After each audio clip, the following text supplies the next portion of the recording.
دا اوسه پورې ما خبره د دې کوله چې زه په خپل خوست ولایت کې ډېر خبریالان پیژنم، تاسو ته نومونه اخیستی شم. په ټوله ورځ په خوست بازار کې هم ګرځي، په اطرافو کې هم ګرځي او هغې وژل ماته اسان هم دي. دغسې په هر ولایت کې دغه فیسبوکیان دغه خبریالان چې دا ټوله ورځ په طالب پسې غاپي او طالب پسې تبلیغات کوي، دې وژل څه ګران دي. والله چې په ورځ کې خو لس خبریالان زه درته ووژنم، هغه خبریالان چې پروپاګند کوي په طالب پسې، ولې طالب نه وژني؟ ځکه طالب په فیسبوک او په ټویټر او په تبلیغات او په پروپاګند څوک نه وژني. دا کوم ذهنیت چې تا ته چا درکړی ده، دا غلط ذهنیت درکړی ده، بې ځایه ډار کړی یې، بې ځایه یې ویرولی یې، غلط یې ویرولی یې. طالب څوک په دې شیانو نه وژني. او برعکس دا تا پسې زه لایف کوم، اوس هم ملي امنیت لګیا ده، کوشش کوي. حتی دوی په یو وخت کې به د یاد وي په لایف کې راغلي وو چې دا ملي امنیت ولې دا خلک نیسي نه، ولې دا خلک ټارګټ کوي نه، انټرپول ولې پیدا کولی نه شي. انټرپول نه یې غوښتنه کوله دا خلک باید ونیول شي. خو راځه فیسبوک کې زه یو لایف کوم، ته 100 لایفونه کوي، ته هم مبارزه کوي، زه هم کوم. په هر صورت منیب بچا کموال صاحب مخکې راغلی و، کموال صاحب مهرباني وکړئ. کموال صاحب لمبر ده. السلام علیکم کموال صاحب، لایف خپرونې ته بخیر راغلی. بخیر اوسې مبین صاحب، تاسو ته انجینر صاحب ته او قاري صاحب ته احترامات، ټولو ملګرو ته څوک هم چې ګوري خوشحاله آباد اوسئ او په دا هیله چې الله تعالی یې دا د سولې کامیاب دا خبرې چې دا الله کامیابې کړي. قاري صاحب موږ او تاسو خو یو نظریه یو خپل یو دغه ورکو،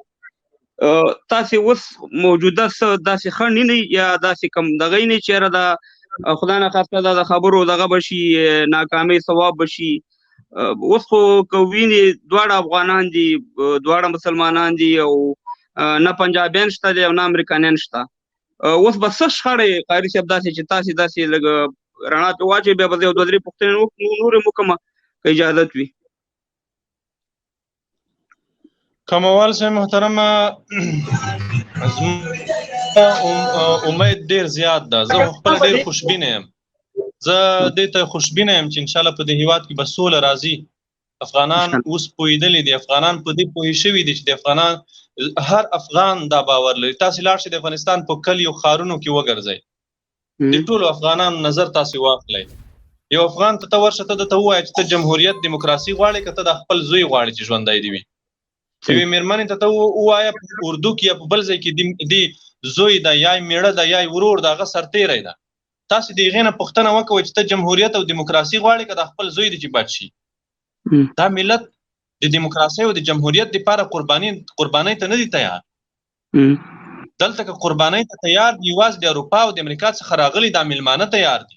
چې زوی او لورې دلته نه ده، زوی او لورې په بهر کې ده. دلته که د دیموکراسۍ او د جمهوریت دپاره قرباني ورکوي، زه ورته یې ورکوم، ملت یې ورکوي. ملت دې ته نه ده تیار. زه خوشباوره یم، خوشبینه یم او ډېر امید مې دا ده چې سوله به راځي انشاءالله. په دې ملت کې به سوله راځي، دلته به افغانان د امن او د سولې د ارامۍ یو دا چې دغه د سولې او ارامۍ ژوند به د یو څو اشخاصو په سیاسي مرګ تمام شي، تمام دي شي، هېڅ خبره نه ده. یو څو کسان د سیاسي مرګ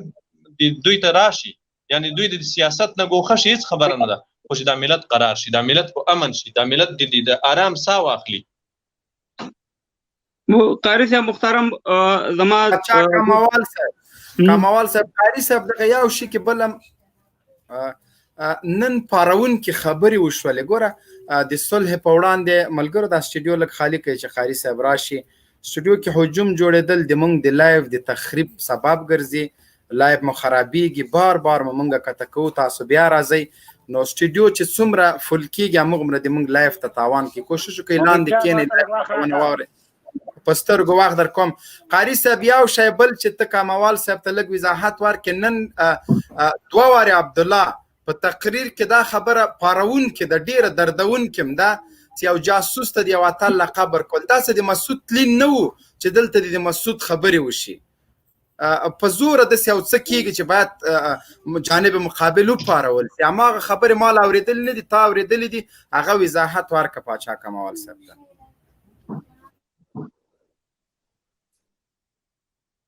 قاري صاحب مایک مو بند ده، د ما خبرې دې واورېدې. مبین صاحب سوال ما متوجه و. و تا ته هغه پارون کې خبره چې نن عبد الله کړي دي دوه واره عبد الله نن مو ګوره د عبد الله خبره د مسعود خبره عبد الله خبره تاسو واورئ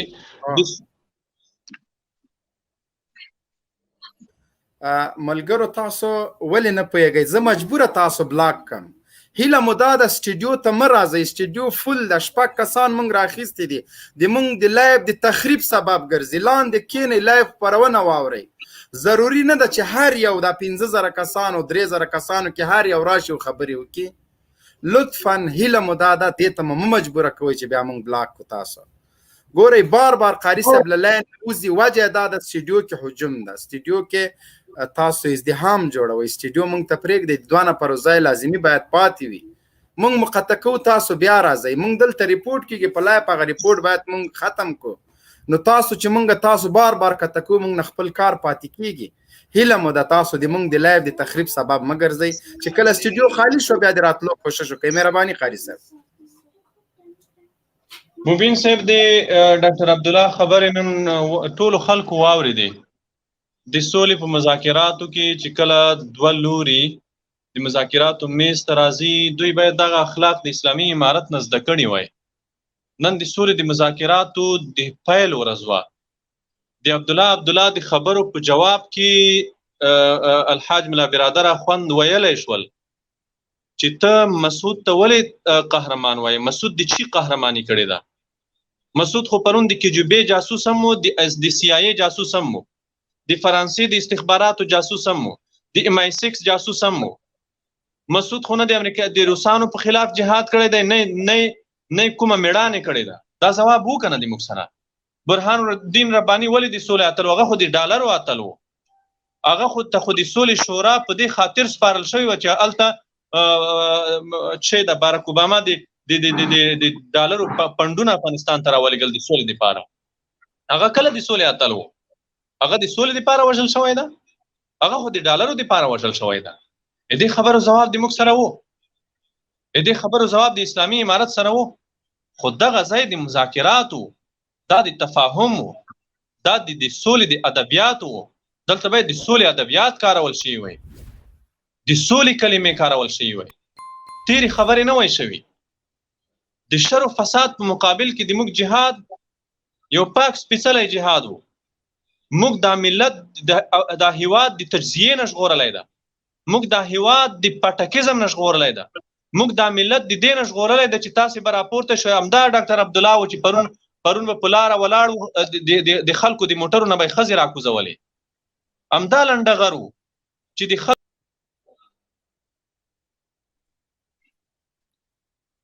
قاری صاحب بیا کټ شو بیا به راواخلو پروا نه کوي قاری صاحب راغله سید ان شاء الله بیا بل ټیم تاسو سره ګډون وکړم دا راغی قاری صاحب راغی مبین صاحب خبرې مو واورېدې محترمه زما دا دی چې موږ د نور محمد ترکي نه دی خوا په دې دوا باندې ستړي شو دغه مشران به هم زموږ پراته وو چې خدای ته وروز غر کړي خدای ته مجاهدینو ته بری ورکړي دا ګنیاګانې مې که مورګانې مې که ترونه مو که ټولو موږ ویل چې خدای کومه به هغه ورځ راځي چې افغانستان ته سوله راشي او د روسان وځي او زموږ د یو امن په فضا کې ژوند وکړو خو خیر هغه ارمان خو زموږ د خاورې سره خاورې شو اوس تاسې دا راته ووایي چې قاري صاحب اوس خو داسې یو موقع موږ ته خدای پاک بیا په لاس راوړي چې د دې نه باید موږ منفي تبلیغاتو پسې منفي خبرو پسې ونه ګرځو نسخانات په ټولو اړخونو کې شته یو طرف ته دي قاري صاحب تاسې اوس په دې موجوده حالاتو کې تاسې داسې نه چې یاره خارجي کړی کوشش کوي هسې نظر تاسې نه غواړو چې دغه د سولې خبرې لکه څنګه چې په اتیا کې موږ ته یو چانس و د ډاکټر نجیب په حکومت کې او یا داسې د مجاهد چې راله په 92 کې یو چانس و داسې چانس دی موږ د لاسه ورنکړو تاسې پکې خارجي کوم لاسوهنې یې نه یا داسې کومه نشانې شته دی که وي نو باید موږ دې سره هغه کار وکړو چې څنګه په دغه انجینر صاحب ناست دا مجاهد تېر شوی دی تاجکستان ته چې کله مجاهدین لاړ جنګ دپاره ویل دلته موږ جهاد کوو نو هغې تاجکستان کې چې دی د مجاهد په دې وخت کې بد ونه موږ ټول مجاهد نه خو هغه اشخاص خو چې هغه هلته چې لاړ هغې وروره پول یا مکتب بیا د ورانولو کوشش بیا کوو تاجکستان والا ورته ویل ستاسې موږ کار نشته خپل وطن ته کوئ موږ پوهېږه خپل تاجکستان والا هم پوهېږه نو موږ داسې وایو که داسې اوس یو اشخاص وي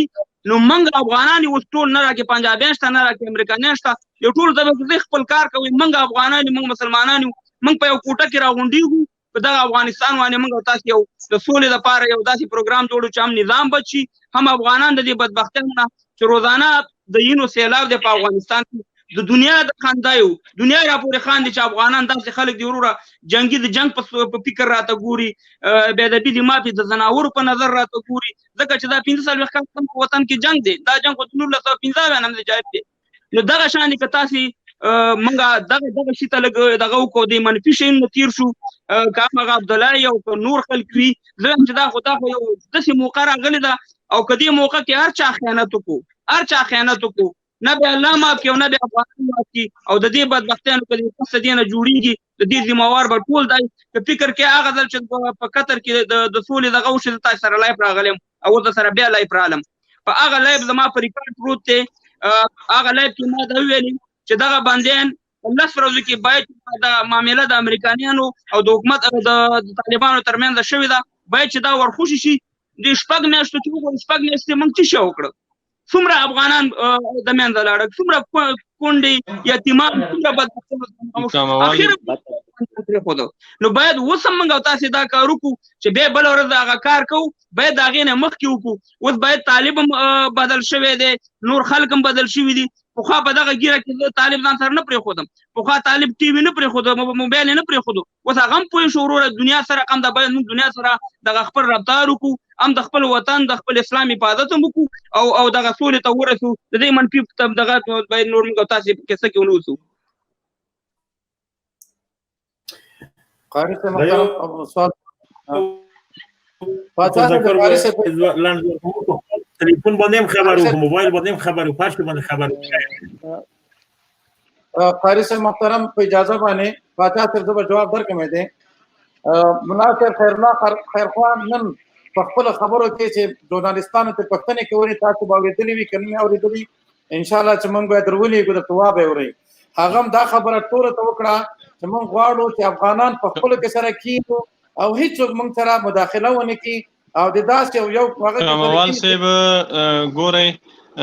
زه که چېرته ستانه پوښتنه وکړم چې یو افغان په صفت زه ستانه پوښتنه وکړم چې په دې ورځ کې موږ خو اوس هم په روزمره ډول تقریبا 200 تلفات لرو 250 پورې 2 تلفات موږ تاسې لرو افغانان چې وژل کېږي په دې خاوره کې د شوروي یرغل په مقابل کې جهاد فرض وو لکن د امریکایي یرغل په مقابل کې جهاد فرض نه بولی ملامت هم مونږ یو او په مونږ ملامتیا اړوي وایي دا د طالبانو د لاسه راغلل حال دا چې مونږ د افغانستان ارزښتونه ساتل مونږ افغانو مونږ سوله دوست مونږ مسلمانانو په اسلام مینو دوی راغلل زمونږ د ارزښتونه ختمول زمونږ اسلام ختمولو دلته یو په افغانستان کې یو اسلامي قوت موجود وو د مسلمانانو قوت موجود وو هغه یې ختمول ټول دنیا دا فیصله چې دلته یو داسې قوت شته چې شوروي اتحاد ته ماتې ورکړه دا قوت باید پاش شي په مختلفو بانوي په موږ یرغل وکړ دا کموال صاحب دا زما ارزښت هم ختمولو او د تا ارزښت هم ختمولو زه نن افسوس کوم ستا په خبره باندې چې ته وایې چې زه جهاد ته احترام لرم او دې جهاد ته په دې کې نقطه افسوس ولې کموال ما دا نه دی ویلي صاحب دا لایف پروت دی وګوره دا خبره ما هېڅکله نه ده کړې ما داسې دا انجینر صاحب دا لایف دی واوره خیر دی ګوره دا تا خبره ګوره کموال صاحب ما ستا لایفونه ډېر تعقیب کړي دي ما ستا لایفونه تعقیب کړي دي په بار بار په موږ لګېدلی خو خیر په هر صورت دا ستاسو خپل نظر دی حتما زما د نظر به مخالف وي زه ستا تنقید هم منم زه ستا نظر ته احترام لرم زه طالب یم مجاهد یم د امارت عضو یم د امارت فرد یم د امارت مجاهد یم ما سره دا حوصله شته چې زه ستا تنقید په ډیر احترام واورم، زه ستا نظر ته احترام لرم، لکن د افغانستان په ارزښتونو باندې لوبې وشوې. لویه جرګه هم د افغانستان ارزښت وه، څنګه په سپکو سپکه کړله. په دومره تاریخ د افغانستان کې د لویو جرګو شمېر وګورئ، دومره جرګې نه دي شوي لکه په دې تېرو 2 لسیزو کې چې وشوې. او بیا یې فیصلې د توت پاڼه دي، د توت پاڼه چې کوم خوا باد احمد صاحب یو خبره ته همدغه قسم زموږ په دین باندې رشخند وولی شو. شبیر احمد صاحب، عثماني صاحب ډیالوګ ورسره وکړه چې هغه څه وایي. ما داسې نه دي ویلي، لایو پروت دی. زه اوس هم وایم چې موږ دا خبرې په لایو کې هم کړي او په ویډیوګان هم شته. زما دا پیج دی، د ټولو ته لاړ شه، ته په ټوله وړ یوټیوب چینل هم زما شته دی. ما دا ویلي چې د روس او د امریکې دومره فرق دی چې روس سره ډالر نه او دې سره ډالر دي. دا بل دا خبره کې هغه کافر و د دې نه راته وروره مسلمان جوړ کړو. وروره موږ دا خبره شل ځل کړي. احمد صاحب ولې دا الزام لګي؟ خبره دا ده چې موږ دا ویو چې ګوره که تاسې کله په بون کانفرانس په دې باندې موږ هغه وخت خبرې وکړئ چې بون کانفرانس کې قدیر حاجي صاحب ترې راووتو. هغه ولې راووتو؟ ځکه هغه راووتو چې دغه بنیاد دې غلط ایښودی شی هغه خلکو ته په لاس کې ورکړو چې هغې د 2 کې زموږ د دې حالت لیدلی و. ولې سترګې پټو موږ نه د ستا پروا راځي نه د حکومت. دلته د حکومت نماینده خو نه چې ته ماته داسې خبرې کوي. حکومت به خپل کار کوي، حکومت ما دلته څه راکوي؟ دلته اوسېږه، خپل کاروبار لرم، ژوند لرم. اشرف غني ما خپل کار کوي، بل ما خپل کار کوي. موږ د سولې د امن وږي چې زموږ دا یو ورځ رخصتي ده، دلته بدبختي ده په وطن کې ړم درکوي. نو خبره دا ده چې په دې کې موږ هېڅ شک نه ګڼو چې دا بنیاد دې غلط کېښودو. انجام یې دغه و، انجام یې دغه و چې په 2001 کې دې په فرعونت سره راله، دې په بېرحمۍ سره راله. دا خبره یو ځل نه موږ 100 ځل کړې ده. 3 کاله مخکې وګوره، 15 کاله مخکې وګوره، دا خبره موږ کړې ده چې دغه ټوله لوبه امریکې دلته راوړې. امریکا په یو غرور سره راغلې وه. دغه تور پټګي والا، دغه چې چا پټګی والی که همداسې پټګی به هم والی، دلته وروره په یو څو ترجمانان یې ساتلي وو چې غلطې ترجمې یې کول، ته بیا بمباریانې کولې. په دې چې څوک د دې حقیقت نه سترګې پټوي، هغه نه افغان دی نه مسلمان دی. په علمان باندې که چا خبرې نه کړي، لایف یې نه کړي، نالت تپې وي. په کندوز کې چا لایف نه کړي، نالت تپې وي. په جلال آباد کې چې بمباري شي، امریکایانو بمباري کړي، چا پې خبرې نه کړي، په هغې دې نالت وي. د دې نه موږ ولې سترګې پټې کړو؟ هېڅکله د خدای په موږ خپل ماشومان لرو. موږ دې وطن کې چې پراته یو، زه د دې وطن پیشو نه شم وجلی، د دې وطن سپی نه شم وجلی. ولا ما بسته میاچئ. دې زما په وطن کې د بمونو مور استعمالوي، زما په وطن کې دې 52 باندې بمباریانې کوي. زه به یو بې وجدانه، بې غیرته، بې ایمانه به یم چې په دې خبرو باندې زه خاوره واچوم یا سترګې پټ کړم. د اشرف غني صاحب ملاتړ چې موږ کوو، د امن، د افغانستان د زورواکو، د چورواکو، دغه بدماشانو د ختمولو دپاره هم کوو. چې اوس نشته. وګوره د اشرف غني صاحب دغه 4 میاشتې کې وګوره زما په دې فیسبوک پاڼه کې یو پوسټ هم نشته دی. موږ به دې ویل چې موږ ته به سوله راولي او دغه بدماشان او دغه زورواکي به ختموي. او دلته به وروره زموږ تاسو موږ ته یو امید راکړی، امید یې ونه کړو. د خدای په امان اوس موږ وایو چې دا خو تېر شوي خبرې دي. اوس باید چې موږ تاسې د دې شي نه تېر شو، دغه ټاپو ماپونه او د سولې دپاره، د امن دپاره کار وکړو. نور د دې نه نور څه مقصد کېدی شي؟ په اروپا کې ډېر خلک داسې شته دی چې هغه وروره د افغانستان په درد پوهېږي، په مینه یې پوهېږي، په محبت یې پوهېږي، هغه پوهېږي. او دغلته به اوس معلومات وشي چې څوک سوله غواړي، څوک سوله نه غواړي. چې هر چا سوله غوښته، هغه زموږ اتل دی، هغه زموږ قهرمان دی، هغه د دې وطن رښتونکی بچی دی. چې هر چا